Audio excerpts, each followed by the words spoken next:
안녕하세요. 크립토TV입니다. 최근 리플 CEO가 권도영에게 밥을 사야 할 정도로 고마움을 느끼고 있다는데 그 이유를 알아보도록 하겠습니다. 분명히 한 달 전쯤에요. SEC가 영원히 권 씨를 기업 경영에서 손 떼게 하겠다고 얘기를 했었는데 그런 SEC와 권도영이 현재 5월 31일자 극적인 합의를 이뤘다는 소식입니다. 자, 원칙적 합의에 도달했다. 합의 조건까지는 공개되지 않았지만 이번 합의에 따라서 구두 변론도 할 필요가 없게 돼버린 거죠. 그래서 현재 둘은 6월 12일까지 합의된 서류를 이제 법원에 제출을 하면 이걸로 끝, 이제 해피엔딩으로 끝났다는 얘기를 하는 거죠. 근데 불과 한 달 전쯤에 SEC는 과징금 53억 달러 내놔라. 와, 거의 뭐 6조 원에 해당하는 어마어마한 액수였고요. 권도영은 100만 달러밖에 없다. 요거면 적절하다. 너무 격차가 크잖아요. 뭐 13억이랑 6조 원 이런 데 합의가 지금 이루어졌다는 거죠. 그래서 제가 4월 말에 기사를 다시 한번 가져와 봤는데요. 권도영에게 SEC가 52억 달러의 벌금과 추징금을 지금 내놓으라고 했다는 거죠. 그런데 여기 보시면요. 이때만 하더라도 권도영이 430만 달러, 뭐 한 50억 정도만 내겠다고 하다가 그마저도 없다. 100만 달러면 족하다. 이렇게 된 상황에서 지금 합의가 이루어졌다는 재밌는 지금 사건인 것 같고요. 이때 당시 SEC가 분명히 이건 돈이 문제가 아니다. 이 친구 너무 나쁜 놈이어서 이를 통해서 권 씨를 영원히 관련 기업의 경영에서 손 떼도록 하는 것이 주 목적이다. 지금 이 대목에서 알 수 있는 거는요. 권도영이 과거에 뭐 재판도 불출석하고 뭐 SEC, 뉴욕 법원 다 무시하고 또 내가 비트코인 몇 조 원을 사겠다는 등 이런 오만방자하게 했던 괘씸죄를 제대로 적용당하고 있다고 보이는 게 맞을 것 같은데요. 그러던 이 둘이 어떻게 이렇게 극적으로 합의를 했으며 이게 리플과 무슨 상관이 있는지 조금 더 알아보도록 하겠습니다. 자, 제가 결론부터 말씀드리면요. 못 먹을 감 되기 전에 찔러라도 봐야 되지 않겠는가. 이게 저는 게리 겐슬러의 뭐 현명하다고 하면 현명한 판단이 아닐까. 먹을 수 없으면요. 어떻게든 뭐 합의를 하든 뭐 어떻게든 처리를 해야 되지 않겠습니까? 이미 수많은 뭐 CEO라든지 변호사나 이런 분들이요. 상당수의 SEC와 암호화폐 기업 간의 소송이 기각될 것으로 예상한다. 역시 갤럭시 디지털 CEO가 5월 31일자로 또 이런 얘기를 컨센서스 2024 지금 큰 행사를 하고 있잖아요. 여기서 얘기를 했는데요. 앞으로 뭐 위원장의 임기 만료, 규제 불확실성, 과잉 행정 조치 등 상황을 봤을 때 이 소송 중에 상당수가 기각될 것이다. 지금 SEC가 찔러놓은 데가 너무 많은데요. 대부분 그냥 없던 걸로 합시다. 기각될 것이다. 이런 얘기를 하는 거죠. 이 뭐 마이크 노보그라츠만 하는 얘기가 아니라요. 저번에 말씀드렸지만 코인 쪽 전문 변호사도 트럼프 당선되면 지금 소송들 다 기각될 것이다. 이런 얘기를 했었고요. 5월 30일자에도 폭스의 한 기자가 바이든이 뎃박스 저번에 말씀드렸죠. 이 사태로 게리 겐슬러를 잘라야 할지 말아야 할지 궁금하다.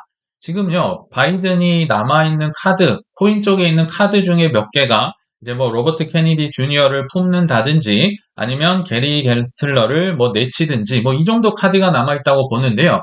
자, 이런 상황에서 지금 뭐 설상가상으로 갠슬러는 뭐 엘리자베스 워런과 함께 아군이 거의 없습니다. 미국 정치 내에서도 워낙 지금 어, 눈에 쌍심지를 켜고 뭐 적으로 보는 사람들이 많기 때문에요. 만약에 제가 게리 갠슬러의 입장이라면 이런 생각을 할 것 같아요.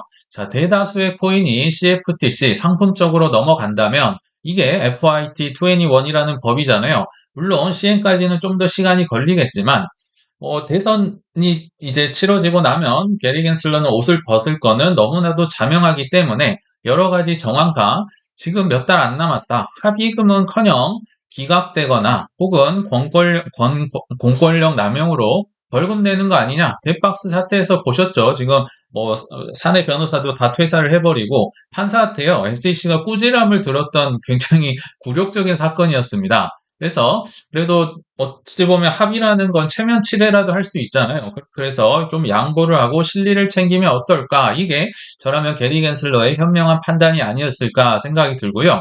또 합의라 함은 둘이 양쪽 손을 잡아야 합의잖아요. 게리 겐슬러뿐만 아니라 권도영도 이런 생각을 하지 않았을까 싶습니다.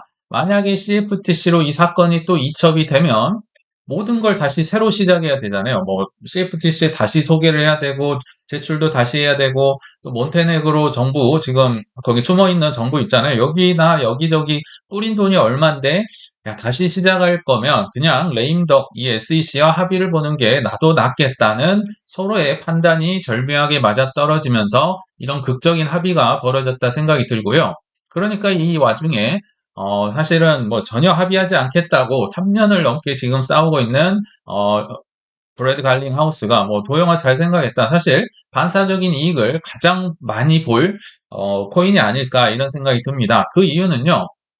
이제 게리 겐슬러가 뭐 예전처럼 그렇게 고압적인 자세로 윽박지를 시기가 아니라는 겁니다. 지금 정말 몇 달 안 남았는데요. 또 대세가 많이 기울었는데 지금에서라도 콧대를 낮추고 저자세로 합의를 할 가능성이 매우 높다. 지금 카드는요. 이제 갑은 제가 볼 때 리플의 갈링하우스가 된 것 같아요. 이 친구는 별로 남은 카드가 별로 없다. 그래서 저자세로 낮추고 들어가지 않을까. 그러면 법적 소송의 명확성이 조금 더 생기지 않을까 생각이 들고요. 그래서 제가 최근에 리플을 다시 한번 뭐 워낙 저도 오래 들고는 있었지만 소액을 다시 추가한 이제 논리를 말씀을 드렸는데요. 그렇다고 해서 절대 추천이 아닙니다. 리플은 아시겠지만 굉장히 투자하기 어려운 악마의 코인이라고까지 불렸던 코인이기 때문에 투자는 신중하게 판단을 하시면 좋겠다. 논리를 좀 들어보시라는 차원에서 말씀을 드렸습니다. 그리고 이제는 이더리움 얘기를 좀 더 해보려고 하는데요.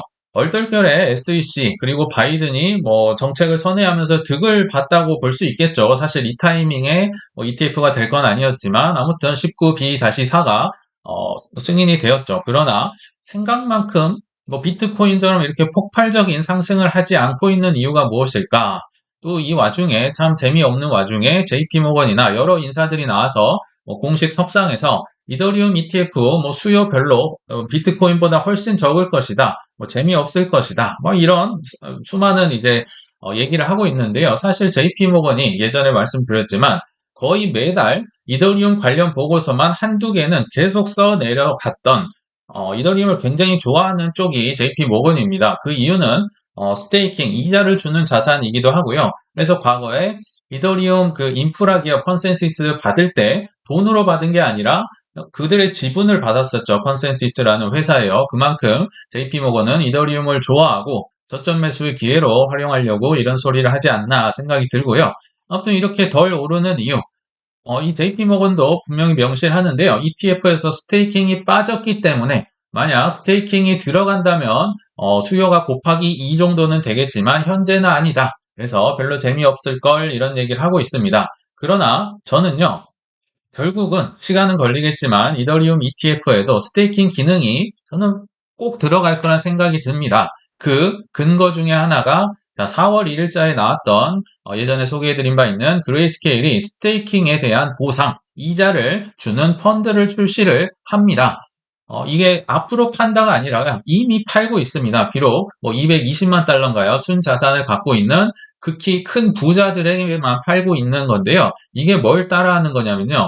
미국 주식으로 하면 고배당주, 뭐 리츠주, 뭐 채권주 이런 식으로 이자 많이 주는 시스템, 현금 흐름을 내려고 사실 그 주식의 가격은 별로 재미없잖아요. 그러나 현금 흐름을 주기 위한 그 고배당주를 따라한 펀드라고 보시면 되겠습니다. 그래서 사실 이 4월 1일 당시에 이미 펀드 자금, 이미 선정이 종목까지 다 됐었어요. 오스모시스라는 그 코스모스 계열의 코인 24%, 솔라나 20%, 뭐 폴카다 14%에서 9개인가 되는 코인들이 이제 여기에 스테이킹에 대한 보상으로 살 수 있게 제가 홈페이지를 들어가서 보니까 이미 출시가 돼서 팔고 있는 상황입니다. 근데 홈페이지 들어가니까요. 비중이 조금 조정이 된 것 같아요. 지금 5월 31일자 찍고 있는데, 아까 그 오스모시스는 뭐 24%라고 했는데, 요게 3위 13%로 줄어들었고요. 솔라나가 27%로 가장 많아졌고, 니어 프로토콜이 생뚱맞게 여기에 뭐 있지도 않은 애가 갑자기 2위로 나섰다. 이게 지금 무슨 얘기냐면요. 포트폴리오는 좀 조정을 하면서 그 당시에 가장 핫한 코인, 뭐 이자를 많이 주는 코인, 이런 것들로 비중 조절을 하면서 고객을 맞이하고 있다. 이렇게 보시면 될 것 같은데요.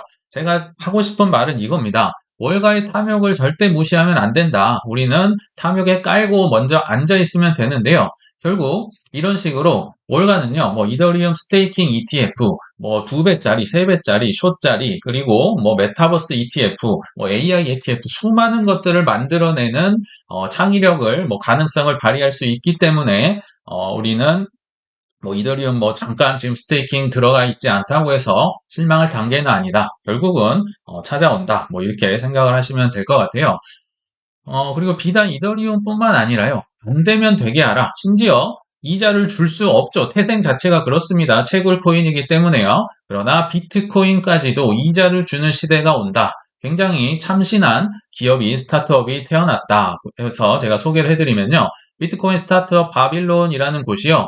무려 7천만 달러, 스타트업인데요. 7천만 달러면 어마어마한 돈이거든요. 투자 유치를 받았습니다. 그래서 이더리움과 솔라나의 비트코인 스테이킹을 도입한다고 하는데요. 이게 무슨 얘기냐? 일단 뭐 투자자들의 네임을 보더라도 굉장합니다. 패러다임이랑 불리시 캐피털, 폴리체인 캐피털. 제가 예전에 탑10 뭐 벤처 캐피털 소개할 때 패러다임이랑 폴리체인은 항상 10위권 안에 드는 굉장히 대형 벤처 캐피털이거든요. 이런 친구들이 무려 7천만 달러의 돈을 투자를 하고 있고요. 이 사업의 원리는 굉장히 간단합니다. 굉장히 지금 복잡하게 써 있지만 비트코인을 이렇게 스테이킹해서 맡겨놓으면 뭐 비트코인을 팔아서 솔라나에 투자하고 이게 아니라 비트코인이 자동으로 이더리움과 솔라나 네트워크로 쏙 들어갑니다. 그래서 이 친구들은 포스라고 하죠. 맡겨놓은 대신에 검증을 하고 노드를 이렇게 돌리는 상황에서 이자를 받는 그쪽으로 비트코인의 금액이 자동으로 들어가는 이런 효과를 거둔다. 그러니까 궁극적으로 비트코인을 맡기면 이자를 준다는 굉장히 참신한 스타트업이 태어났다고 보이는데요. 역시 제가 말씀드리고 싶은 말은요. SEC가 지금 작아지고 규제가 한풀 꺾이니까요. 그동안 잠재되어 있던 좋게 말하면 창의력이나 가능성, 나쁘게 말하면 탐욕이요. 순식간에 지금 폭발하는 모습을 아마도 조만간 보일 수 있지 않을까. 이거 정말 금방 생각보다 일찍 올 것 같거든요. 왜냐하면 허들이 낮춰졌기 때문에 그렇습니다. 그래서 지금 뭐 비트코인이다, 이더리움이다, 하락장 때도 굉장히 많이 사모을 수많은 이유들이 좀 더 존재하지 않을까, 생겨나지 않았을까 생각이 듭니다. 그래서 결론에 왔는데요. 지금 그들의 수많은 행동을 보고도 고점에 사서 물리거나 저점에 뭐 사지 못하고 불안해 한다면 굉장히 안타깝다 이런 생각이 들었습니다. 제가 뭐 한 예로 여기 싱가포르 최대 은행 중에 하나인 DBS가 이더리움을 17만 개 들고 있다는 기사가 나왔는데요. 요거 심지어 올해 초에 매수했던 기업입니다. 예전에 산 것도 아니에요. 근데 중요한 사실 하나 바로 잡을 게 있는데요. 과거에도 그렇고 현재도 그렇고 해외 법인들이 비트코인, 이더리움 사실 살 수 있었습니다. 살 수 있지만 회계 장부상 이 코인을 재고 자산처럼 감가상각만 되도록 처리를 하거나 또는 손해 본 것만 기록하고 상승하는 건 기록할 수 없는 이 말도 안 되는 지침 때문에 비트 이더를 단지 맨정신으로 살 수가 없었을 뿐입니다. 뭐 마이크로 스트래티지급 아니면 이 맨정신으로 살 수가 없는 거죠. 그러나 24년 말부터는요. 비트 이더의 수익률도 이제는 기업의 회계장부에 반영을 해줄 텐데요. 이 말인즉슨 평안함이 느껴지는 순간 저점 매수 시기의 문이 점점 닫혀간다는 걸 의미합니다. 우리 구독자님들은 불편할 때 최대한 매수 많이 하시고 흥분될 때 매도하시는 이번 사이클 되시길 바라면서 이만 물러가겠습니다. 시청 감사합니다.